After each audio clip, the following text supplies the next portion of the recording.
Hello, my name is JoDee Garretson. I'm the Executive Director of the Support, Advocacy, and Resource Center, commonly referred to as SARC. Thank you so much for joining us today in our program regarding drug-facilitated sexual assault. It's an extremely important topic that many of us don't know much about.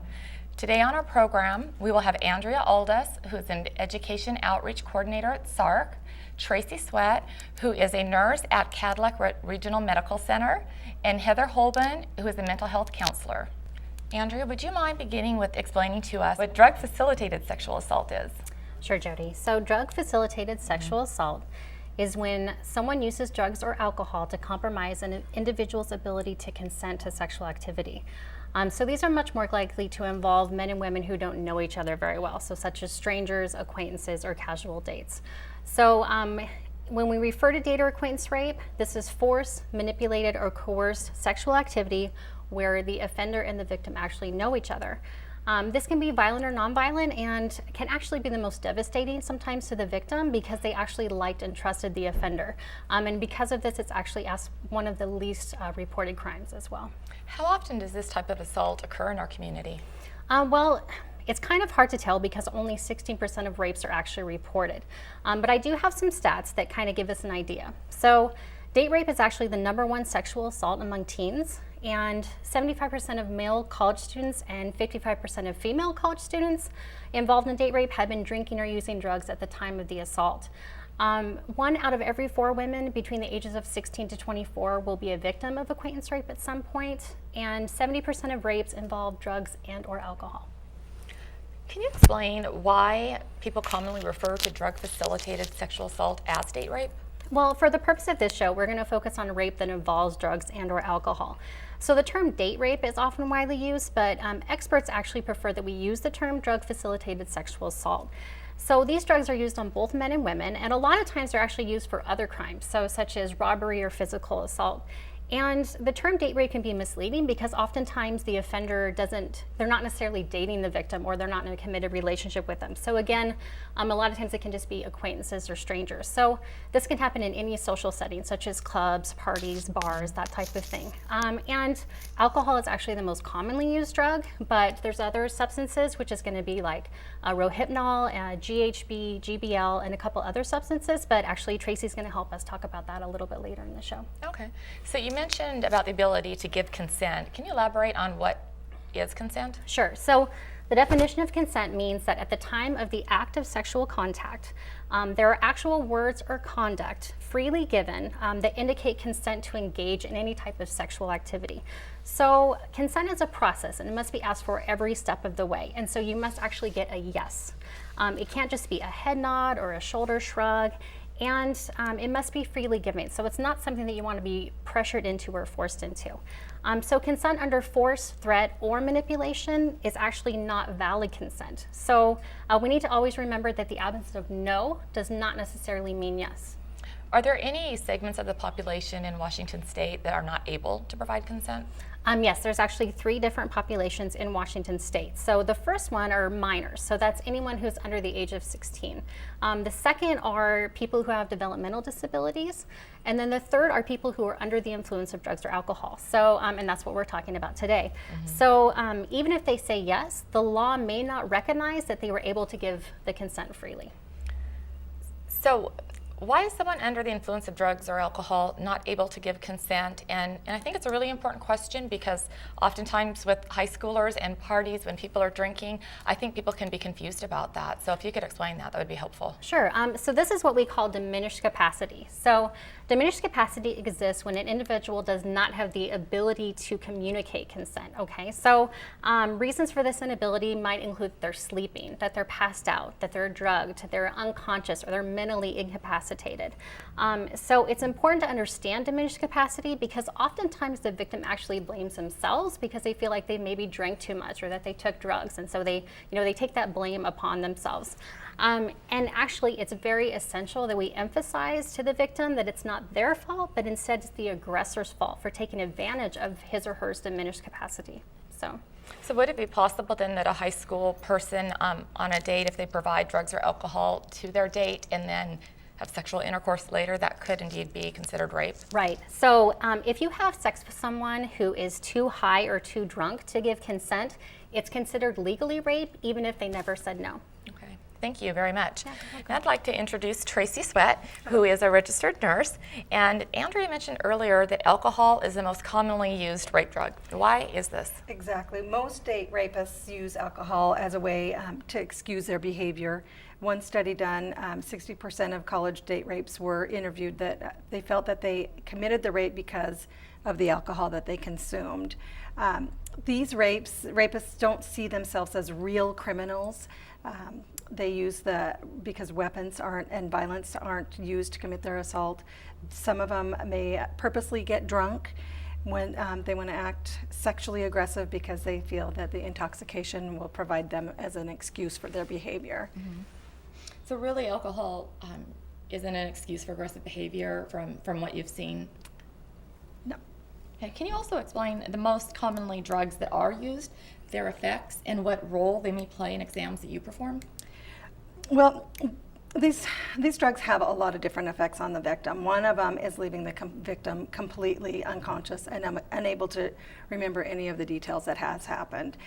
The drugs create amnesia type for its victims, and it can make it hard for them to determine what, if anything, has occurred. They can't remember a thing, what happened the night before.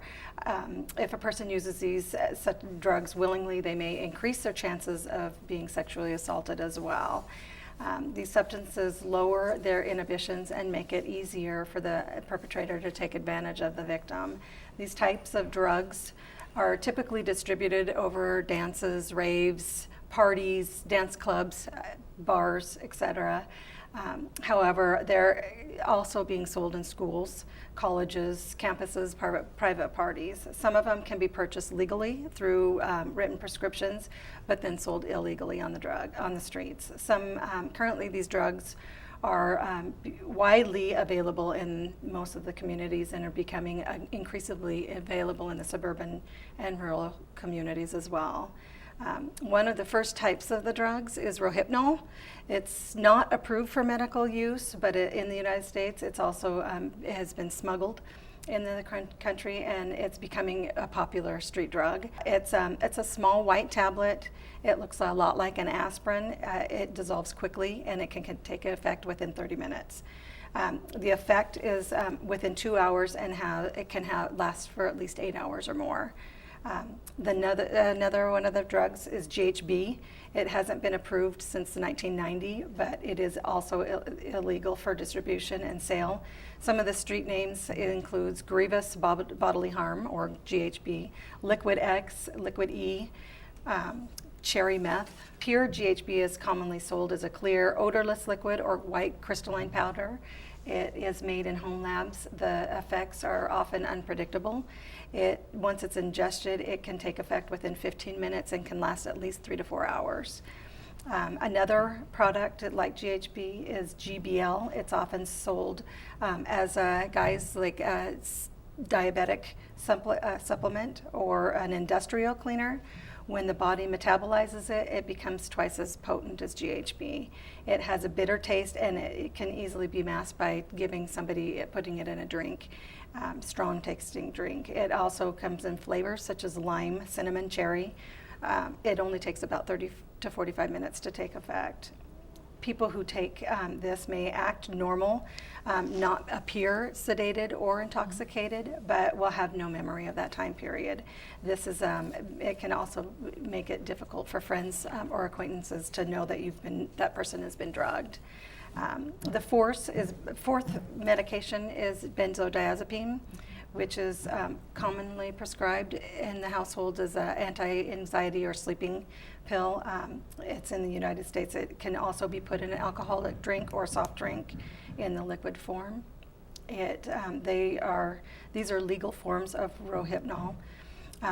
These other drugs described as above can really impair the person and make that person not function or even want to resist sexual aggression or assault.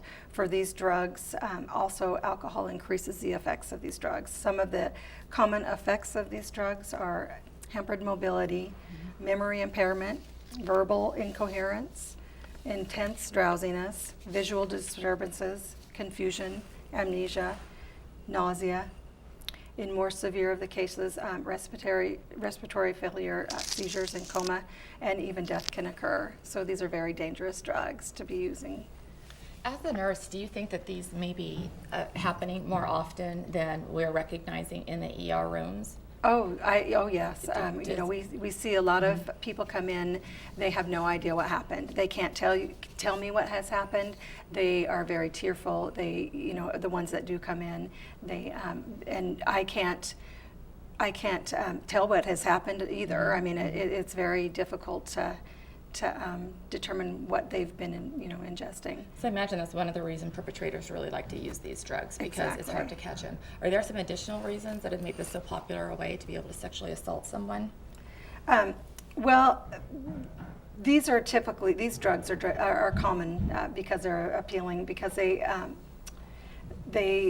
impair the memory. They're typically odorless, colorless. The survivor is of such an assault, they have no memory, and they can't tell what has happened to them. So this is very appealing to these people. And you might have just said, so I apologize if you did, but it also leaves the system very quickly in most cases. Is that correct? Yes. Rohypnol can leave the system within 36 to 72 hours. The GHB leaves it in 10 to 12 hours, and the GLB leaves the system within 6 hours, and the bloodstream within 24 hours. So.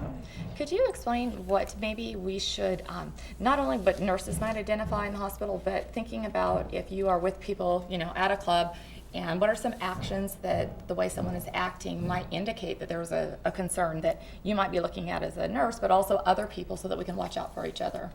Well, some of the things that we can look at is the victim's going to appear extremely intoxicated. They may not have, even if they've drank a little bit of alcohol, it may be over the top. It's much higher than one would expect for the amount of alcohol ingested, their level of intoxication. There's also a period of unconsciousness or memory loss.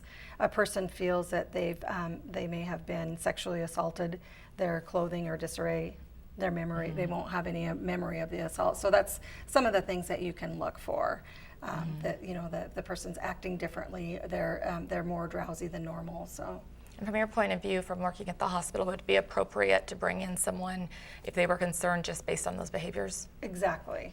If you see any of these signs, you might want to consider date rape, that they've been They may have been assaulted. They may have been. All right. Yeah, Thank you. So, one of the things, there is some good news, so I just wanted to let you know. Rohypnol, they have recently changed the chemistry of this pill, so it can change the color of the drinks.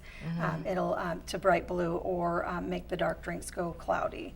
So that is one thing that you can keep an eye on if you're out. So Great, thank you. Andrea, can we go ahead and talk a little bit about if someone suspects they may have been assaulted, or someone that they know, what should they do? The most important thing is make sure you get to a safe place. So you want to call a family member, a friend, or someone you trust to come and be with you and support you through the process, because it can be very scary. So just know what happened wasn't your fault. You want to make sure you call 911 and report it. And then make sure that you preserve any evidence. So, you know, your first reaction may be to bathe and to wash away everything, but they actually want you to preserve the evidence, I believe. Exactly. And so you don't want to bathe, you don't want to brush your teeth, you don't want to change your clothes. And then if you are able to and you're not, you know, a lot of times, like you were saying, when you are drugged, you know, you can't remember anything. But whatever you can remember, you want to make sure you write down about the attack and the attacker, or the offender. And then make sure that you get medical attention immediately. And when you have your rape exam done, you want to make sure that you ask them to have a drug test done as well, because I don't believe that that's typically part of. No, it isn't. But you can speak to that probably better. Yeah. So, and then make sure that you call SARC for support and information, and recognize again that healing from rape takes time. So, you know, you want to give yourself the time that you need, and if you need to, you can need to talk to a counselor. So. Great, thank you. Thank you, Andrea and Traci. Now we're going to go ahead and go to break, and then we will have Heather Holman, who is a mental health counselor, so we can talk a little bit more about the healing process.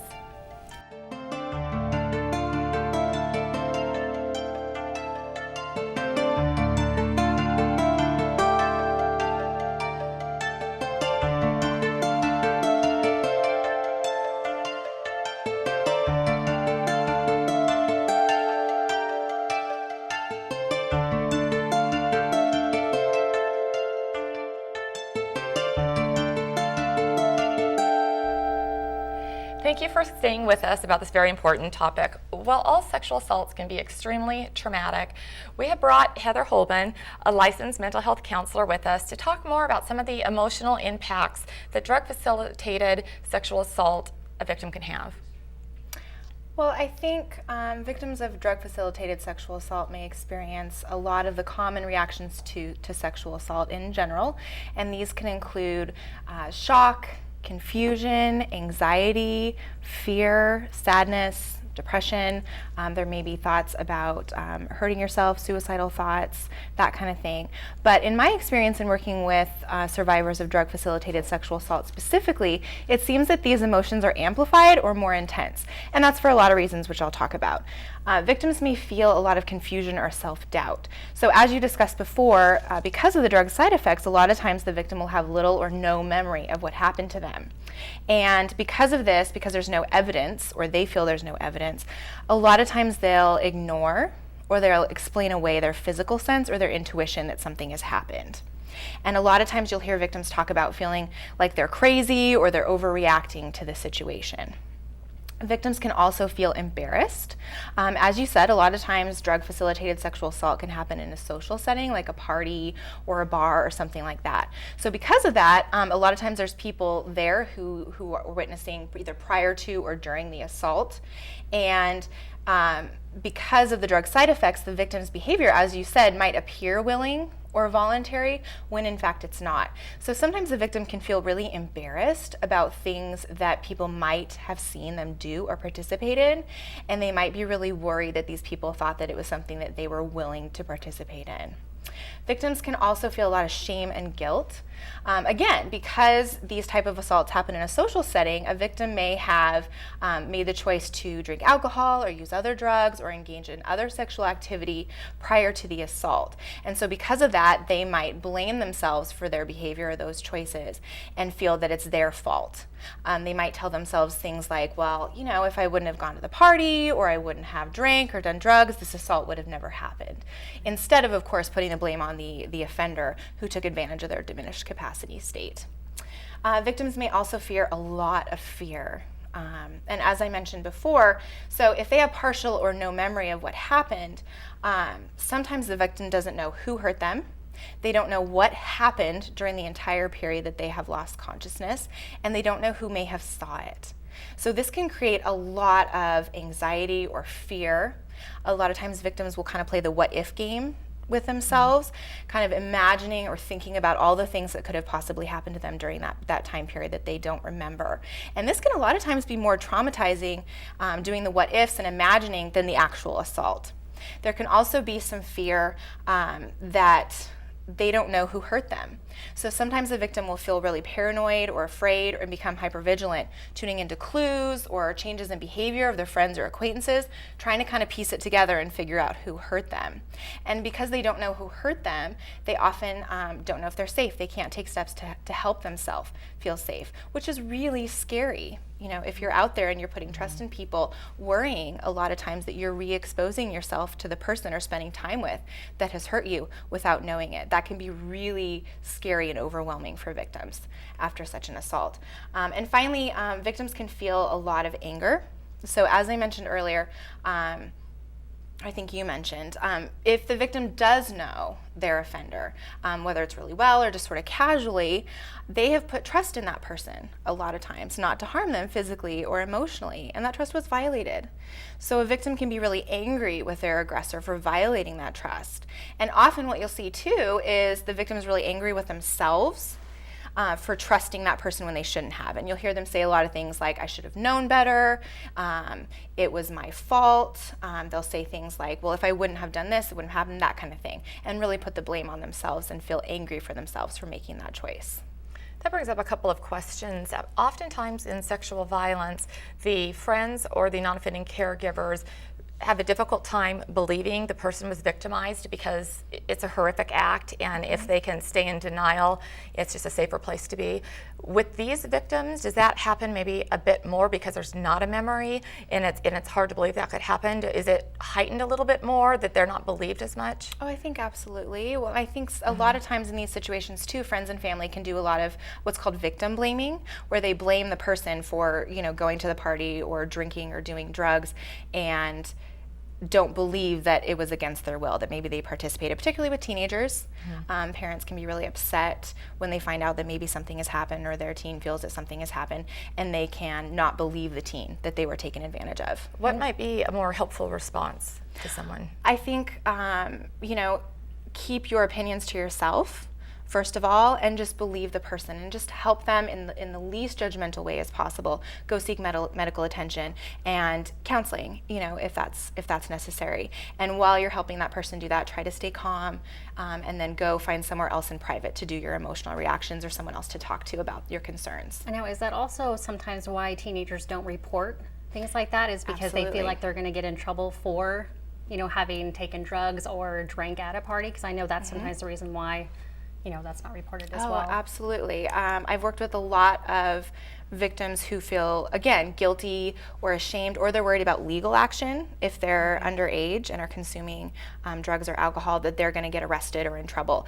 And the most important thing is to make sure they take care of their emotional and physical well-being. So even if that took place, it's important to still come forward and report so that they can help themselves be safer in the future.